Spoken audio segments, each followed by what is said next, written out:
चेहरे का आलम क्या होगा। दोस्तानी मोहतरम, बड़ी अजीज सरकारे गौसे पाक की ज़ात है। अल्लाह ने वो कमाल रुतबा सरकारे गौसे पाक को अता फरमाया कि आप फरमाते हैं कि मैं मगरिब में हूँ और मेरा मुरीद मशरिक में हो, अगर उसका सत्र खुल जाए तो मैं मगरिब से हाथ बढ़ा करके मशरिक में उसका सत्र छुपा देता हूँ। ये शान सरकारे गौसे पाक की है। अभी मैं क्या कहूँ, सोशल मीडिया पर कई बरसाती मेंढकों को खुजली हुई और सीधे सीधे एतराज बगदाद वाले की करामतों पे किया। कहते हैं कि ये बातें समझ में नहीं आती। मैं कहता हूँ बकलूल अगर समझ में आ जाए तो फिर करामत कैसी। हाँ, समझ में आ जाए तो फिर करामत कैसी। और बगदाद वाला कोई इतना छोटा तो नहीं जो तेरे जैसे की समझ में आए, जो हर किसी की समझ में आ जाए। बहुत सारी बातें, तरह तरह की बातें मैं मशवरे के तौर पे बात कहना चाहूंगा। किसी से भी उलझ लेना, लेकिन बगदाद वाले से ना उलझना। इसलिए कि सरकारे गौसे पाक अलहमा कह रहे रोज वसीखा तेरा, मरकरी चैन से सोता नहीं मारा तेरा। जिसे सरकारे गौसे पाक उधेड़ देते हैं उसे कोई बनाने वाला नहीं आता है। कई बार मैं फिर ये बात कहूँ, खुल के कहूँ, मैंने एक करामत बयान की सरकारे गौसे पाक की कि सरकारे गौसे पाक की बारगाह में आपकी दाया में आई जवानी के दौर में और आकर के सवाल किया, अब्दुल कादिर बचपन में मैंने तुम्हें दूध में खिलाया, बताइए कभी कभी मेरी गोद से गायब होते थे तो कहाँ चले जाते थे। तो मेरे बगदाद वाले ने मुस्कुरा के कहा था, अम्मी जब मैं तेरी गोद से गायब होता था तो उछल के सूरज के अंदर चला जाया जाता था। कहाँ जाते थे?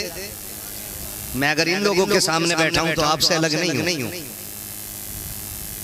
ये जितना पिंडाल है ना, मैं तो कहता हूं कि ये सब कपड़े का नहीं, कपड़े का शामियाना नहीं। जहां तक आसमान का शामियाना है ना, वहां तक बगदाद वाले का करम बरसता है। समझे जरा, बोलने सुभान अल्लाह। कहते हैं अम्मी जी जब मैं गायब होता था तो सूरज के अंदर चला जाता था। तो मुस्कुरा के कहती है, बेटे क्या अब भी सूरज के अंदर जा सकते हो? सरकारे गौसे पाक ने कहा, अम्मी वो उस वक्त मेरा बचपना था, अब जवानी है। जब मैं छोटा था तो सूरज के अंदर चला जाता था, अब रब ने अब्दुल कादिर को जवान कर दिया। अब सूरज में वो ताकत नहीं है जो अब्दुल कादिर को अपने अंदर संभाल सके। अब्दुल कादिर को अपने अंदर संभाल सके। फिर कब ऐसे हजार सूरज भी आ जाए तो अब्दुल कादिर को सीने में गुम हो जाएगा। जब ये बात कही तो एक पता नहीं कैसा पढ़ा लिखा था, वो पढ़ा लिखा था कि लिखा ही पढ़ा था। उसने कहा कि ये सब बकवास है। मैं कहता हूँ जानवरों, जितनी देर तुम इधर की काल में रहते हो ना, उतनी देर मुताला कर लिया करो। इस वाक़े को सरकारे आला हज़रत के शागिर्द और खलीफा मुरीद और खलीफा सरकार जमील कादरी आपने तहरीर फरमाया। वो जमील कादरी जिन्होंने कहा था मैं वो सुन्नी हूँ जमील कादरी मरने के बाद मेरा लाशा भी पढ़ेगा अस्सलातो अस्सलातो अस्सलातो, सारे पढ़े अस्सलातो वस्सलाम। तो सरकारे गौसे पाक के बारे में जबान ना हिलाए करें, ज्यादा जबान चलाने की कोशिश न करें, लिमिट में रहा करें। ये आम शख्सियत नहीं, बहुत अजीम शख्सियत है, बहुत अजीम शख्सियत। सरकारे गौसे पाक वो हैं जो आलम अरवाह में भी वली हैं, माँ के शिकम में भी वली हैं और दुनिया में भी वली हैं। खुदा की कसम ये करम रब का है बगदाद वाले पर। आप कि वालिद गिरामी हजरत अबू सालेह जंगी दोस्त रहमतुल्लाहि अलैहि। सारे लोग जानते हैं, वाकया सुनाना मकसद नहीं, बस कुछ बात कहना इसकी रोशनी में चाहता हूं। आप दिन भर रोजे रहते थे, रात भर क़याम करते थे। आप एक दिन रोजे की हालत में, तुम्हें सब जानते हैं, दरिया के किनारे इफ्तार के लिए तशरीफ लेकर के गए। दरिया से पानी पिया, रोजा खोल लिया। भूख भी तेज की लगी थी कि जहां बैठे थे वहीं सेब नजर आया जो बहता हुआ आ रहा था। किसी के पेड़ पे नहीं लगा था, बहता हुआ आ रहा था। भूख तेज की थी, सोचा दरिया में तो बह रहा है, उठाया और खा लिया। जैसा ही सेब हलक से नीचे उतरा, फौरन दिल ने कहा, अबू सालेह अगर क़यामत में इसके मालिक ने हाथ पकड़ लिया, बता मेरा माल बिना इजाजत खाया था तो रब को क्या जवाब देगा। खुदा तरसी देखे और अकीदे कितने मजबूत हैं ये देखिए। फिक्र आखिरत देखें, कहते हैं कि अगर इसके मालिक ने आखिरत में ये पूछ लिया कि मेरा सेब मेरी इजाजत से खाया था तो फिर क्या जवाब होगा। दिल ने कबूल करने से इनकार कर दिया। कहा क्या करें? दिल ने कहा उधर चल जिधर से आया। जब तक मालिक से इसकी माफी नहीं मिल जाती उस वक्त पर चैन से बैठना नहीं। मैं आपसे पूछना चाहता हूँ, बगदाद वाले पीर का बाप है, दिन भर रोजे रहता है, रात भर क़याम करता है, इस्लाम के लिए लड़ना इसका शौक है। कोई आम शख्सियत तो नहीं होगी ना, बड़ी साहस होती है हज़रत अबू सालेह की। एक से बिना इजाजत खा लेते हैं और फिर दिल तसल्ली नहीं करता है। क्या हमारे ईमान इतनी मजबूत है? क्या हम इतनी ही हलाल रोजी पर नजर रखते हैं? क्या खुदा तरसी का हमारा यही आलम है? मुझे एक बात याद आ रही है, खुदा की कसम अगर नस्लें अच्छी चाहते हैं ना तो फिर परवरिश अच्छी करें, रोजी हलाल खिलाइए, अल्लाह औलाद को नेक बना डाले, औलाद नेक बनाए।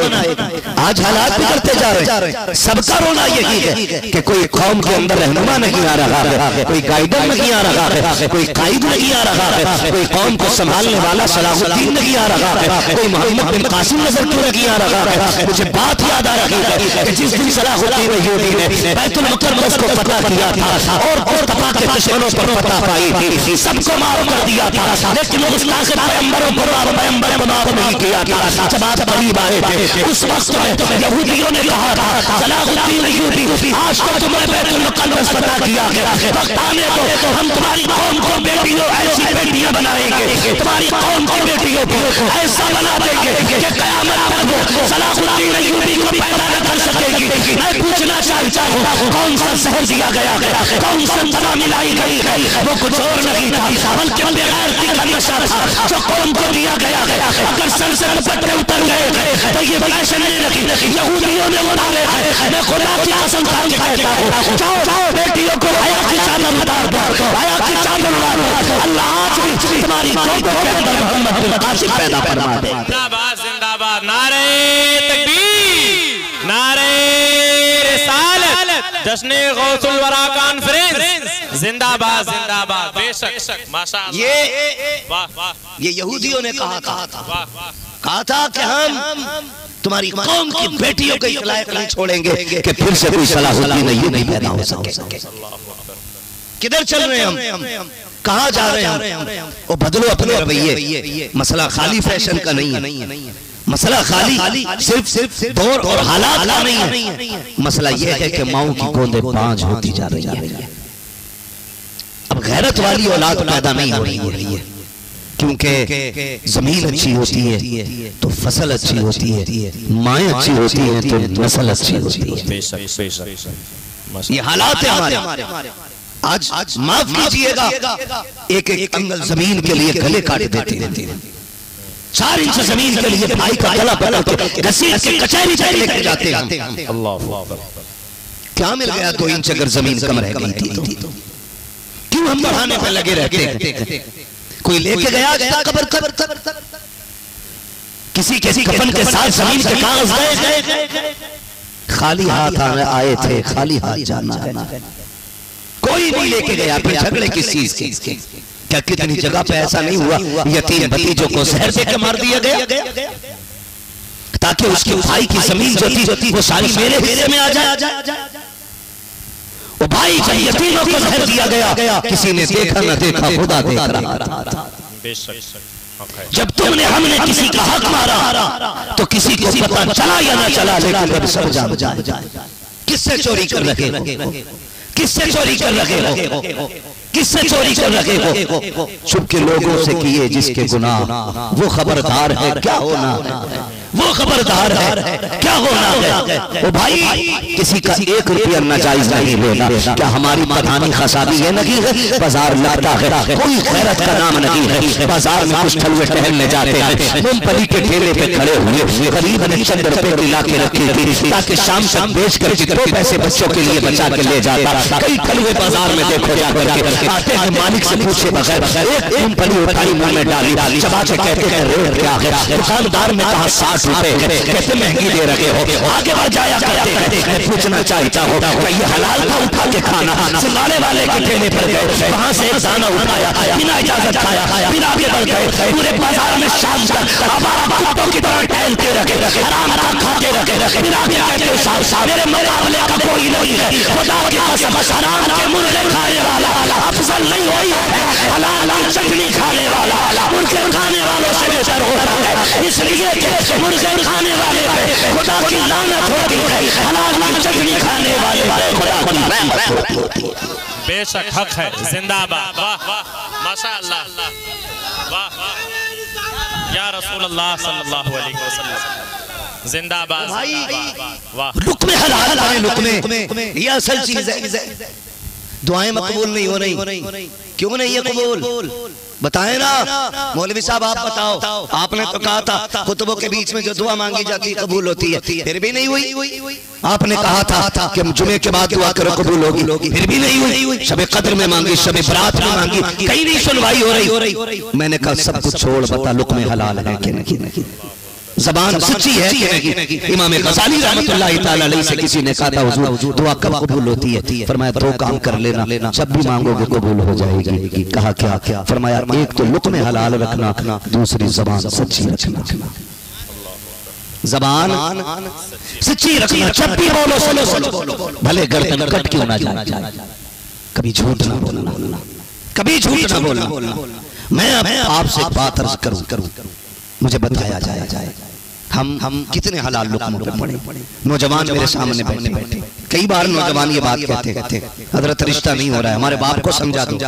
मैंने कहा रिश्ता क्यों नहीं हो रहा? कान खोल के मेरी बात सुनिएगा ना, एक नशा है दौलत का, खुमार है, इस पे इतराने की जरूरत नहीं है, इतराने की जरूरत नहीं है। संभालें अपने आप को, बदलें अपने आप को। दौलत भी अल्लाह की, हम भी अल्लाह के। वो जब चाहे तब जिंदगी ले ले, जब चाहे तब दौलत ले ले। ये किसकी है? आज तक किसकी रही है ये? हमने कितने अमीरों को पैदल होते देख लिया, इतनी सी उम्र में कितने नंगे पैर चलने वालों को हमने जहाजों में उड़ते देख लिया। क्या है ये कभी भी आ सकती है और कभी भी इसके लिए अपनों को न छोड़ना, इसके लिए अपनों को न छोड़ना। जरा सी दौलत आई, लाइटें बदल गई, जरा सी तरक्की की, बस तरीका ही बदल गए। फिर तो रिश्तेदार को रिश्तेदार कहने तैयार नहीं, सबो खत्म, क्योंकि हम पैसे वाले हो गए, हम दौलत वाले हो गए। नहीं भाई कुछ नहीं चाहिए, कुछ नहीं है। और कभी दौलत के लिए अपनों को न छोड़ना। गलत नहीं कह रहा हूँ, जाओ कचहरियां जाके देखो, जेलें जाके देख लो, हॉस्पिटल में इमरजेंसी वार्ड में आप चले जाओ, सबसे ज्यादा मुसलमान मिलेंगे। सर फूटा है तो समझ लेना भाई ने तोड़ा है। हाँ, नाक मुंह से खून आ रहा है, समझ लेना किसी अपने ने मारा। यहाँ तो हमें अपनों से लड़ने से फुर्सत नहीं मिलती है। गैर का नंबर कब आएगा? बाप ने 3 बीघे बेटों के नाम कर दी थी, 1 बीघा अपने पास रहने दी थी ताकि मैं इससे खाता पीता रहूंगा। अचानक बाप मर गया, उस 1 बीघे के पीछे कितना बड़ा झगड़ा हुआ तो तुमने नहीं जाना? खुदा की कसम इतने लड़ जाते हैं हम उस 1 बीघे के लिए। भाई ने भाई को घसीटा और कोर्ट के अंदर ले आया। एक इस वकील के पास बैठा है, दूसरा इस वकील के पास बैठा है, प्लानिंग चल रही है। वो कहता है इसे दफा लगाना जो 15 साल से बाहर ना आ सके। दूसरा वाला कहता है इस पे 20 साल की सजा लगवानी चाहिए तो ये 20 साल से बच्चों का मुंह न देख सके। मैं पूछना चाहता हूँ आखिर बता तो सके, आज सारे भाई बहने लगे हो, कल भी तो तुम ही थे जब मदरसे से एक आ जाता था दूसरा नहीं आता था। माँ कहती थी बेटे हाथ धोने, खाना बन गया। अगर बड़ा आ जाता था तो कहते थे पहले छोटे को आने दे, अम्मी जब वो आएगा तो खाऊंगा। अगर छोटा आ जाता था तो वो कहता था पहले मेरा बड़ा आ जाए उसके बाद खाना खाऊंगा। और यार पहले एक दूसरे के बगैर तुम खाते न थे, एक दूसरे के बगैर तुम पानी नहीं पीते थे, एक दूसरे से इतना प्यार था, एक दूसरे के बगैर दस्तरखान पे लगी बैठते थे। खुदा की कसम जब कभी बाप ने बाजार चला के चीज मांगी, एक कोई घर पे दूसरा नहीं खरी, पहले उसने अपना हाथ बढ़ाया अब्बा ये मेरा हिस्सा है। जब दूसरा हाथ डाला बाप ने कहा ये क्या करा, मेरा भाई बाहर गया ये उसका हिस्सा दे दिया जाए। तुमको इतना प्यार अपनों से करते थे, भाई के लिए इतना मरता था कि उसका हिस्सा नहीं छूटने देते थे, उसको कभी कनाड़ा नहीं छोड़ देते थे। अगर कभी छोटे को किसी ने बाहर मार दिया, बड़ा भाई 10 साल का था, मारने वाला 18 साल का था, तो ये 7 साल के भाई के आंसू पे 10 साल वाला भाई 18 साल का पड़ोसी से जाके लग जाता था। तूने मेरे भाई पे हाथ कैसे उठाया, मुझे बता तो सके। कल हमने भाइयों में इतना प्यार, आज सारा सके की जान लेने पे तुला। आज आपने अपने किचन पट्टी पे तमंचा रखे हुए, मुझे बता ये नफरत कहाँ से आई।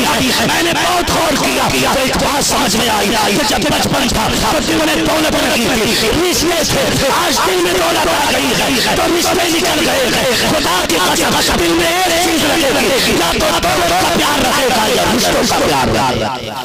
वाह क्या सबक है, माशाअल्लाह माशाअल्लाह। कितने भी अमीर बना दे तुम्हें, दौलत यहाँ तक रखना, रिश्ते यहाँ पे रखना। दौलत जेब रखो और रिश्ते दिलों तक होने चाहिए, रिश्ते दिलों तक होने चाहिए। क्या टूट नहीं गए रिश्ते, क्या बिगाड़ नहीं हो गए हमारे लोगों में, क्या अपनों ने अपनों को छोड़ नहीं दिया। कितनी मिसालें आपको दूं, एक प्रधान बनता है पूरा खानदान लड़ाता है, जीत जाता है तो सबके लाके मार देता है। मैं यहाँ किसी की वकालत करने नहीं, हुजूर के दीन का पैगाम पहुंचाने आया। जबकि ये प्रधानी या नेता नगरी 5 साल तक के लिए भीख में मिलने वाले वोटों से बनती है। तुझे उस फाते की कहानी बताऊं जिसे दुनिया मोहम्मद रसूलुल्लाह कहती है। जमीन भी मक्के की है, खुदा की कसम पढ़े तारीख। वो मक्का जहां से रातों रात निकलने पे मजबूर किया गया, जहां चाहने वालों पर पत्थर बरसाए गए।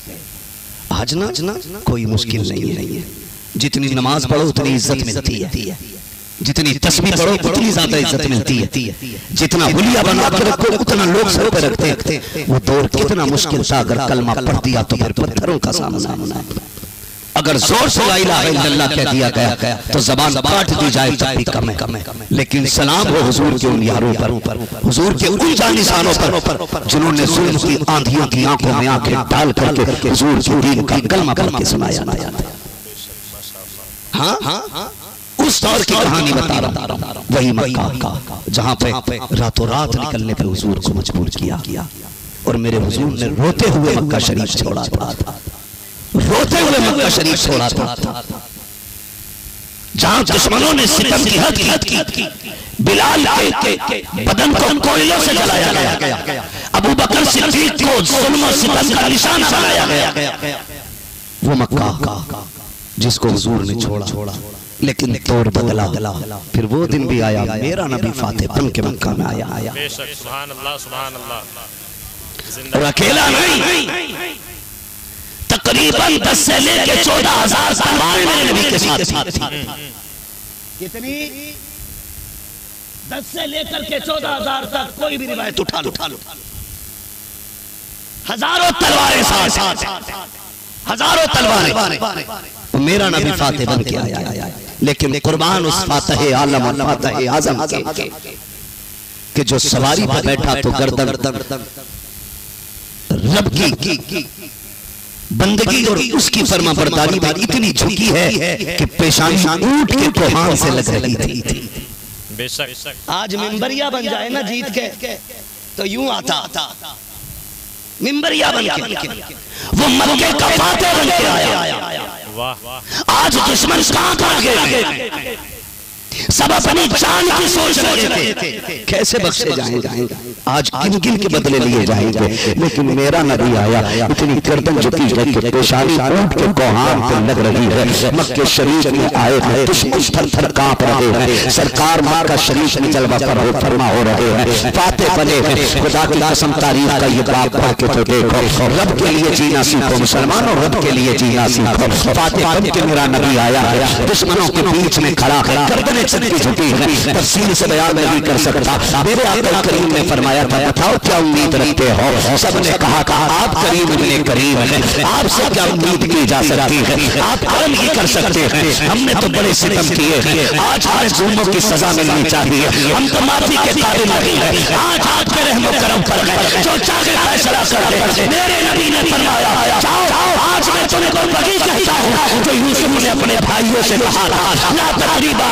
आज तुमसे कोई बदला नहीं लिया जाएगा। हम तो मतौला जाओ सबसे सवाल खुदा की कसम आंखें ठीक गई, कितने तो कदम बदल के कहा था, अब देर न कर कलमा पढ़ा के हमें भी गुलामी ले लिए। जिंदाबाद, नारे तकबीर, नारे रिसालत, जिंदाबाद जिंदाबाद। भाई सुनो, बात खत्म नहीं हो गई, बात खत्म नहीं हुई। जब ये फैसले हो गए, बातें तो बहुत बड़ी बड़ी है, फैसले हो गए, लोग कहने लगे हुजूर मेरे मेहमान नहीं बन जाते। कोई कह रहा था मेरे मेहमान बन जाएं। बड़े बड़े अमीर लाइन में लगे, हुजूर नजरे करम, नजरे करम। मेरे नबी ने सबकी दावतें मुस्तरद की। फरमाया आज मैं अपनी बहन का मेहमान बनूंगा। बहन का मेहमान, बहन कोई अरबपति नहीं है, खरबपति नहीं है। हजरत उम्मे हानी जब कलमा पढ़ा तो शोहर ने भी छोड़ दिया, अपने बच्चों के साथ गुर्बत में जिंदगी गुजार रही है, गुर्बत में गुजार रही है। फरमाती मैं तो घर के अंदर थी, मेरे बच्चे दौड़े दौड़े आए। सुनो जरा, दौलत में बहनों पे गुरूर दिखाने वालों, जरा सी कपड़ों में जरा सा कलफ क्या लग गया, पूरी ताकत और पूरी सफाई की अपने जौहर बहन के दरवाजों पे दिखाने वाले हम लोग बहन के दरवाजों पे जाते हैं तो उसके पीछे बिछाए बिस्तर पे कपड़ा मार के दिखाते हैं कि तेरा बिस्तर मेरे लायक नहीं है। अगर बहन दस्तरखान पलटे लगा दे, कहते हैं पर और पानी निकाल के इसमें ले आ, क्या साबित करना चाहता है? आज तू दौलत वाला हो गया है, तेरे पास पैसा है। खुदा की कसम रिश्तों के साथ ही नहीं किया जाता है, रिश्ते यूं ही नहीं मिला करते हैं। देख तेरे नबी को क्या गया औकात क्या गया, और मेरे नबी को देख। हजरत उम्मे हानी कहती है मैं तो घर के अंदर थी, मेरे बच्चे दौड़े दौड़े आए, आके कहते हैं अम्मी आज हम उसको मक्के में देखा है जिसकी आंखों की तारीफ करते नहीं करती है, जिसके लबों अनुसार से कहानी बताती है। आज वो आया है मक्के में जिनके बारे में तू कहती है तो वो गर्मी में तेरे घर आके लेटा करते थे और उनकी कोहनियों से बहने वाला पसीना तू अपने शीशी में इकट्ठा करती थी। अम्मी वो आ गए, कहती मैंने कहा किसकी बात करती हो, किसकी बात कर रहे हो? अम्मी वो आए जिन्हें तुम भाई कहा करती हो। हजरत उम्मे हानी कहती है बस इतना सुनना था, खुशी से मेरी आंखों में आंसू आ जाते हैं। इतने में एक बच्चा उछल के कहता है अम्मी बताना आज वो हमारे घर आएंगे कि नहीं आएंगे? माँ बता तो सही, जब हमारे घर आ जाएंगे। अम्मी हम तो बड़े गरीब हैं, बड़े बड़े अमीरों को लाइन में लगे देखा। अम्मी तुम्हें भाई कहती है बता क्या वो हमारे घर आएंगे कि नहीं? उम्मे हानी कहती है मैंने इतना सुना, दिल थाम के बैठ गई, क्या जवाब बच्चों को दूं? अगर मैंने कह दिया आएंगे, वो ना आए तो क्या बनेगा? और मैं ये कह दूं नहीं आएंगे, वो आए तो फिर बच्चे कहेंगे अम्मा तुझे भरोसा नहीं था। कहती मैं सरपंच में थी, इतने में मेरे दरवाजे से आवाज आती है कोई घर के अंदर। कहती अभी इससे पहले कि मैं आवाज देती मेरे बच्चों ने आवाज पहुंचा दी, अम्मी वो दरवाजे पे आ गए, मुझसे पहले बच्चे दौड़ गए, दरवाजे पे आके खड़े हो जाते हैं। उम्मे हानी कहती है मेरे बच्चों का हाल आगे था, कोई हुजूर के दामन से लिपटा, किसी ने हाथ पकड़ा, कहती कुर्बान जाऊं करीब इब्ने करीब पर, किसी को धक्का नहीं दिया, किसी को पीछे नहीं हटाया, सरकार सबको प्यार कर रखे हैं। कहती कहती फिर क्या था, आवाज आती है उम्मे हानी अंदर आ सकते हैं? हुक्म जैसी इतना मिला, अर्ज कर दी या रसूल अल्लाह मैं भी आपकी हूँ, घर भी आपका, इजाजत किस बात की? तशरीफ ले आइए। कहते हुजूर तशरीफ ला रहे हैं, अब जरा कान खोल के मेरे भाई सुनना।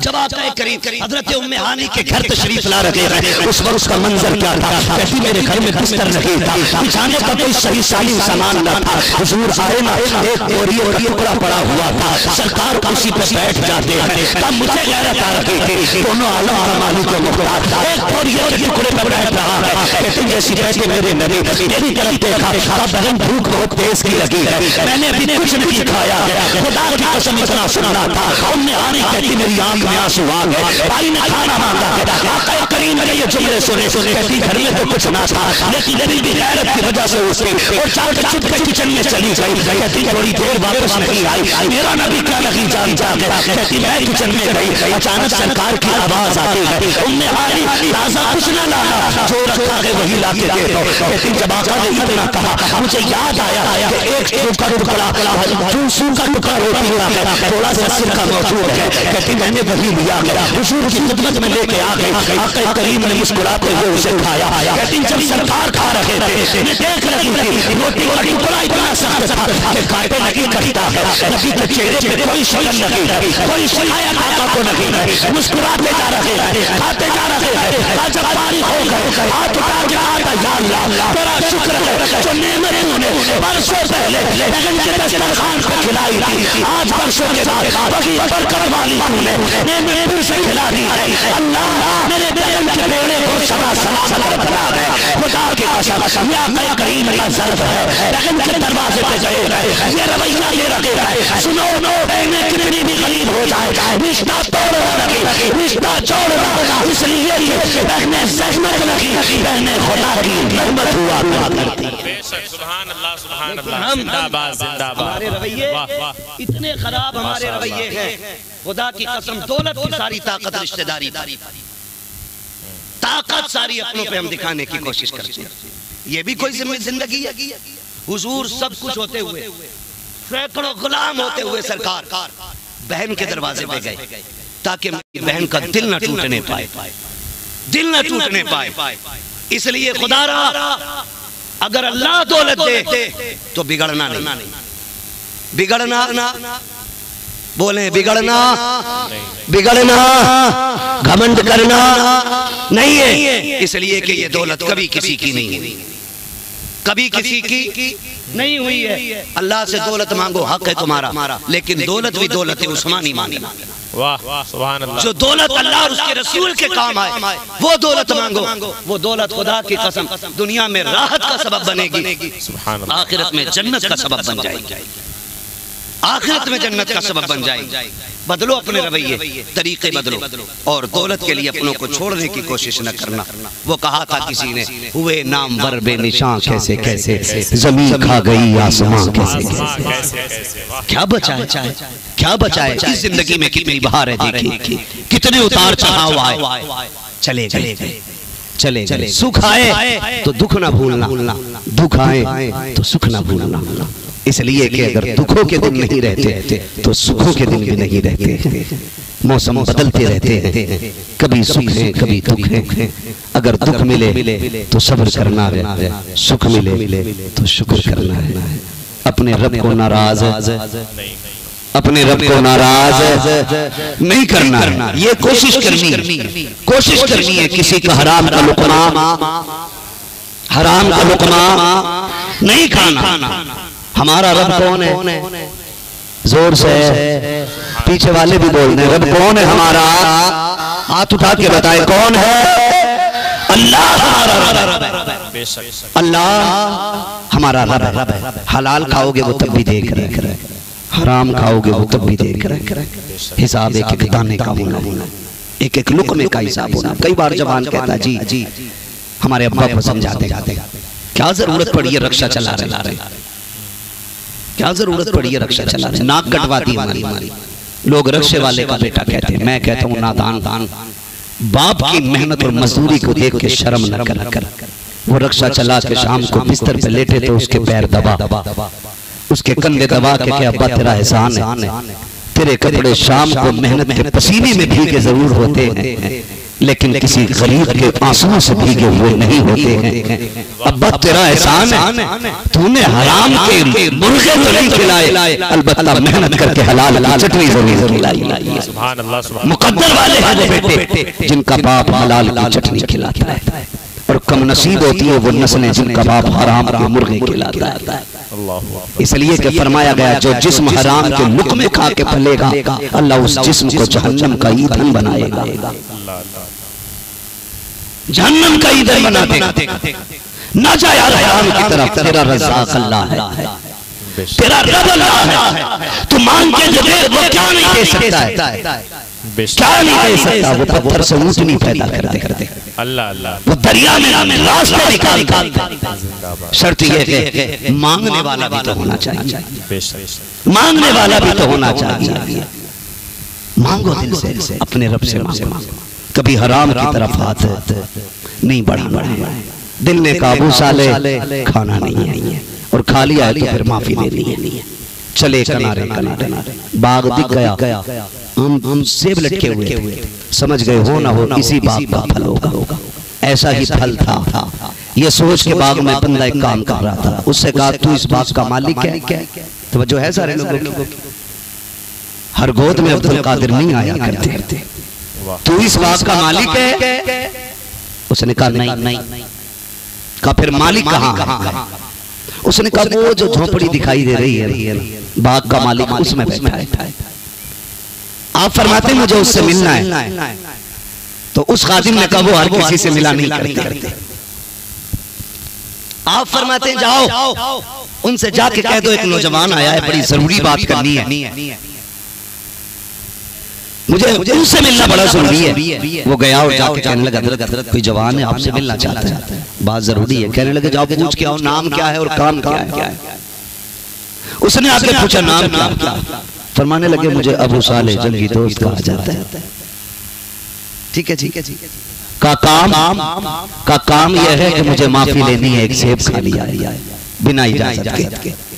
अंदर खबर पहुंची, आंखों में चमक आ गई। ऐसा लग रहा था कि ये जो बुजुर्ग बैठे हैं ये शायद बरसों से इसी का इंतजार कर रहे थे, इसी के इंतजार में। कहा जल्दी बुलाओ। आए करीब, दुआ सलाम के बाद ऊपर से नीचे तक देखा। कैसे आए हो? हुजूर आपके बाग का एक फल खा लिया, इजाजत नहीं लेती थी, दिल नहीं मान रहा, माफी दे दे, कहीं रब के हिसाब में पकड़ा ना जाऊं। फरमाने लगे अच्छा माफी लेने आए हो? कहा हाँ। कहा जब बिना इजाजत खाया तो कीमत तो अदा करनी पड़ेगी। फरमाने लगे मांगो क्या करना है? कहा मेरे बाग की रखवाली करनी है। कितने दिन का? इतने दिन तुम्हें बाग रखा? 10 साल 12 साल मुकर्रर कर दी गई।